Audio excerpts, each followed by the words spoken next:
আমি চাই তুই তোর বউকে নিয়ে আলাদা হয়ে যাস।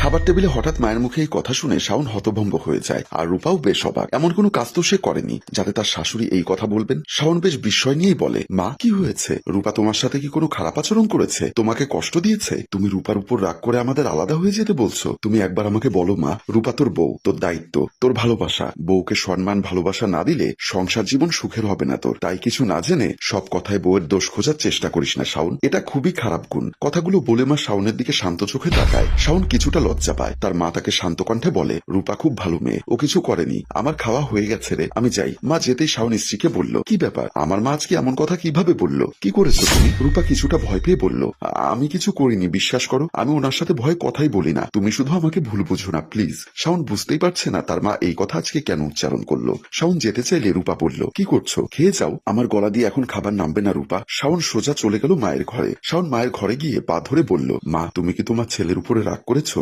আজমা খাতুন ছেলের মাথায় হাত বুলিয়ে বললেন, আমার ছেলে এমন কিছুই কখনো করবে না যাতে আমার রাগ করতে হয়। তাহলে আমাদের আলাদা হয়ে যেতে বলছো কেন? শাওন কথাটা জিজ্ঞাসা করে উত্তরের আশায় মায়ের দিকে তাকিয়ে আছে। তার মা একটা দীর্ঘশ্বাস ফেলে বলল, তেমন কিছু না, আমি আসলে তোর বাবার সাথে একা থাকতে চাই। জয়েন্ট ফ্যামিলি হয় তোর বাবার সাথে একা কখনো সংসার করা সম্ভব হয়নি, কিন্তু আমার খুব শখ ছিল তার সাথে একা সংসার করব, একটু এই আনন্দের অনুভূতি কেমন সেটা অনুভব করব, কিন্তু তা কখনো হয়নি। আগে শ্বশুর শাশুড়ি ননদ দেবর এদের জন্য হয়নি, এখন এই বয়সে এসে তোর এবং তোর বউয়ের জন্য হচ্ছে না, তাই আমি চাচ্ছি তোর আলাদা হয়ে যা। ও এই ব্যাপার, তুমি আগে বলবে না মা? তোমার স্বপ্ন যদি এটাই হয় তাহলে আমি আলাদা হয়ে যেতে রাজি আছি মা। তুমি এবং বাবা এখন যদি সময়টাকে নিজেদের মতো করে উপভোগ করতে চাও, তখন আমার সন্তান হিসাবে দায়িত্ব তোমাদের এখন সুন্দর জীবন দেওয়া। শাওনের কথায় মা মাথা নাড়ালো। দুজনে কথা বলে সিদ্ধান্ত নেয় শাওন এই মাসের বেতন পেলে বাসা ভাড়া খুঁজবে অফিসের আশেপাশে, পরের মাসে সেখানে চলে যাবে। শাওনের মায়েতে সম্মতি জানায়। শাওন মজা করে মাকে বলে, মা তোমার আর বাবার আলাদা সুন্দর সংসারে আমরা অতিথি হিসাবে আসতে পারবো তো? এখানে না বলো না মা, আমি কিন্তু তোমাদের না দেখে থাকতে পারবো না, তাই তোমাদের সুন্দর স্বপ্নের মাঝে হুট করে চলে আসতে পারি। পাগল ছেলে,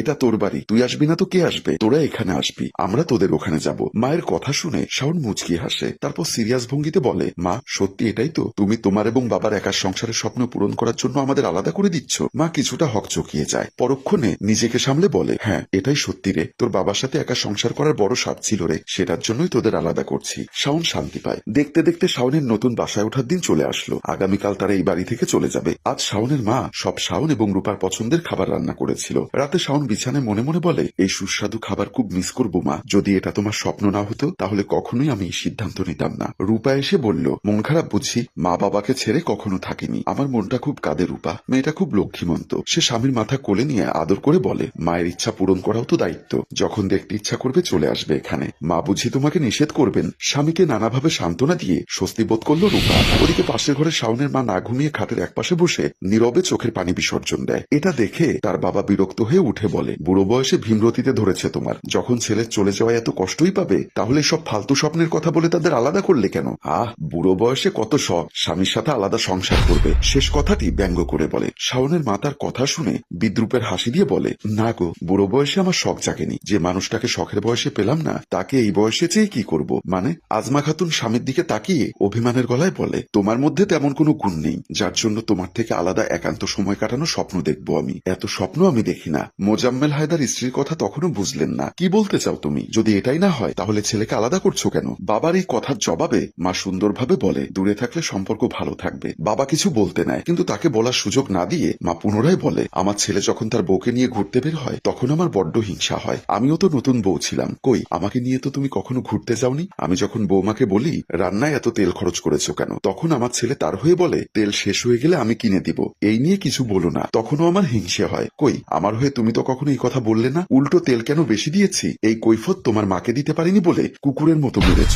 ভবিষ্যতে আমার ছেলে বউয়ের জন্য অনেক কিছুই করবে যা আমার হিংসা আফসোস বাড়িয়ে দিবে। এক পর্যায়ে তাদের সুখ সহ্য করতে না পেরে যদি আমি তাদের সুখের পথে বাধা হয়ে দাঁড়াই, তখন তো সব শেষ হয়ে যাবে, সংসারে অশান্তি হবে, সম্পর্ক খারাপ হবে, আমি সেসব চাই না গো। দীর্ঘ একটা নিঃশ্বাস ফেলে তিনি বারান্দায় গিয়ে দাঁড়ালেন। এই দুনিয়ায় কেউ কারো মনের দুঃখ বোঝে না গো। আমি যে কোন আফসোসে কোন দুঃখে এসব করছি তা বৌমা বুঝবে না, কারণ বৌমাদের তো জন্মের পর থেকে হয়তো বোঝানো হয় শাশুড়ি মানেই দরজাল, আর আমার হিংসায় বলা কথাগুলো তো তাকে কষ্ট দিবে। সে তো আজকালকার মেয়ে, আমাদের যুগের মেয়ে না যে শত কষ্ট শুয়ে এসে শাশুড়ির পায়ে পড়বে, উল্টো শাশুড়ির সাথে তর্ক করবে। করাই উচিত, কোনো অন্যায় না করে কথা শোনালে তো মুখ খোলা উচিত। সেই মুখ খুললেই তো আমি আর বৌমা হয়ে উঠবো দুজনার চোখের বিষ। আমি চাই না এমন কিছু হোক, আমি যা পাইনি সেটা সে পাক, আমি তাই চাই। আমি চাই না তার পূর্ণতা দেখে আমার কষ্ট হোক, আমি আমার আমার ছেলের সুখে সুখী হতে চাই, সেজন্য তাদের আলাদা করে দিচ্ছি। তোমার সাথে সংসার আদিক্ষেতার জন্য নয়। আজমা খাতুন কথাগুলো বলে স্বামীর দিকে তাকায়। তিনি অসহায় চোখে তাকিয়ে আছেন বিছানায় বসে। আজ তার বলার কিছুই নেই। এত বছরের সংসারে তার প্রতি যে স্ত্রীর এত অভিযোগ তিনি জানতেই পারেননি। সত্যি তো, বয়সের সময় কখনো নিজের স্ত্রীর শখ আহ্লাদ সম্পর্কে জানতে চাননি, কখনো তার জন্য কিচ্ছু করেননি, কোনো দায়িত্ব পালন করেনি, উল্টো অন্যদের কথায় গায়ে হাত তুলেছেন। আজ যখন এসব বুঝতে পারছেন তখন সবকিছু তার হাতের বাহিরে চলে গেছে। বুঝতে পারলেন স্ত্রী সারা জীবন ধরে শুধু দায়িত্ব পালন হিসাবে সব করে গেছে। তার প্রতি থাকা ভালোবাসা তো সব মরে গেছে বহু আগে। স্বামীর অসহায় মুখ দেখে ম্লান হেসে আজমা খাতুন বলেন, এদিকে তাকিও না গো। মোজাম্মেল হায়দার স্ত্রীর হাত ধরে হাউমাউ করে কেঁদে ফেললেন। আমাকে মাফ করে দিও শাওনের মা। স্বামীর অনুতাপ ভরা কথা শুনে মায়ের চোখ দিয়ে গড়িয়ে পানি পড়ে। স্বামীর চোখের জল মুছিয়ে দিলেন। শান্ত গলায় বললেন, না শাওনের বাবা, যে বয়সে ভালোবাসার দরকার ছিল তখন আমি শুধু তোমার চাহিদা ছিলাম, আর আজ মাপ চেয়ে ভালোবাসা দেখাতে চাইছো? এমনটা করো না গো, এখন আর ভালোবাসার প্রয়োজন নেই আমার। শাওনের বাবা মাথা নত করে ফেললেন। মা আবারও বললেন, সবাই বলে শাশুড়িরা ছেলের বউয়ের সুখ সহ্য করতে পারে না। হ্যাঁ পারে না, কিভাবে পারবে? যেসব শখ তার পূরণ হয়নি সেসব শখ তার চোখের সামনে অন্য কারো পূরণ হচ্ছে। এসব যে তাকে কতটা কষ্ট দেয় তা কেউ বোঝে না। একদিন তুমি আমার জন্য একটি শাড়ি নিয়ে এসেছিলে, সেটা আমার খুব পছন্দ হয়েছিল, কিন্তু সেই শাড়িটা যখন তোমার বোন বলল তার পছন্দ হয়েছে, তার চাই, তখন তুমি কি করলে?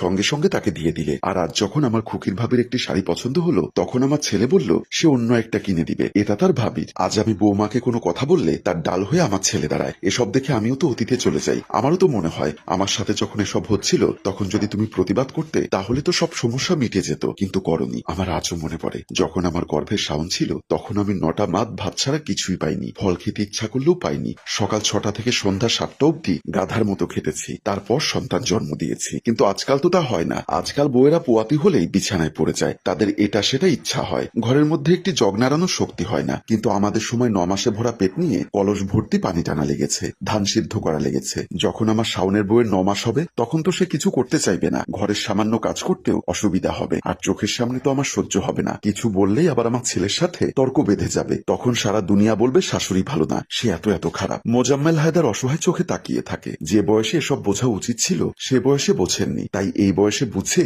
এখন আফসোস করা ছাড়া কিছুই করার নেই।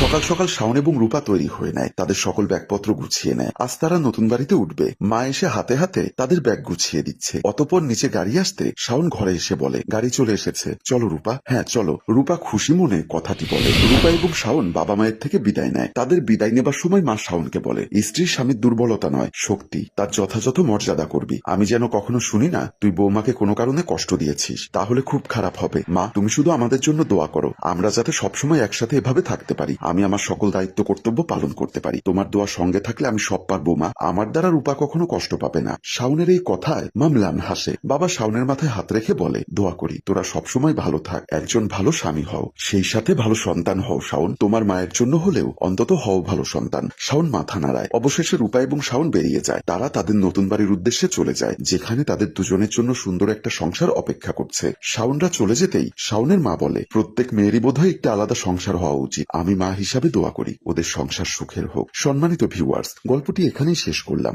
আপনার যদি গল্পটি ভালো লেগে থাকে তাহলে অবশ্যই শেয়ার করতে ভুলবেন না যেন। গল্পটির ভাবনা ও পরিচালনায় অভি, ক্যামেরায় শিহাব ও শাকিল এবং প্রযোজনায় মঞ্জুর মোর্শেদ। ধন্যবাদ।